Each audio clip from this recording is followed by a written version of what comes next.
Good evening. Memorial Day weekend is coming to an end, but I thought I'd just share with you a quick snippet of some of the footage that I took this weekend. Just an absolutely spectacular Memorial Day weekend in Bristol Bay. Lynn and I hopped in the plane yesterday and did some flying up in the Tick Chicks, up in the lake systems. Our very first flight, or I should say our very first stop, was actually in Kulik Lake. We were dropping off some groceries to some friends. So I thought I'd share some footage from this particular landing and approach in particular, just because it really demonstrates glassy water conditions. One of the things you want to make sure when you're turning over glassy water is that you maintain decent altitude, and this turn happens to be at about 500 feet HEL over the water.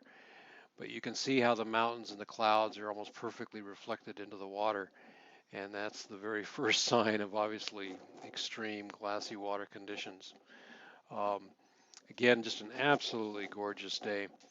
After this first landing here in Kulik, we went on up into, I guess it's Chakatuli Lake, and from there we went back into Nuyakuk and checked out some possible places that we want to go back to in the future for camping.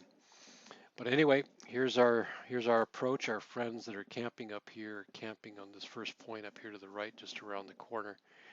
So what you want to set up is just a very steady approach with a descent rate of approximately 50 feet per minute or less.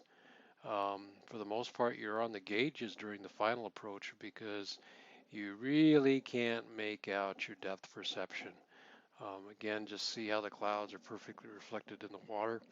In general, the water is going to approach just a little bit quicker than you think it is, and you just hold your descent profile very constant and steady as you approach.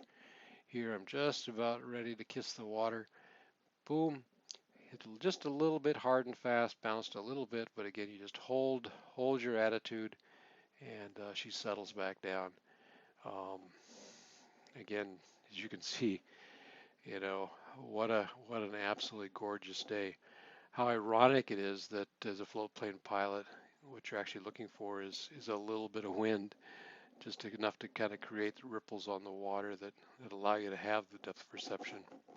The other thing you'll notice is that you want to try to, when you're landing on glassy water, you try to land fairly close to the shore, and that does aid and help your depth perception because you kind of use your peripheral vision to take a look and help give you a little bit of a gauge as to where things are at. These folks spent the better part of a day and a half getting all the way up here from Dillingham, but from all accounts, they've had a great time. When we happened to come into the beach at this point, they all were in their other boat and were out doing some trout fishing. Anyway, hope you enjoyed it. We'll talk to you later. Bye bye.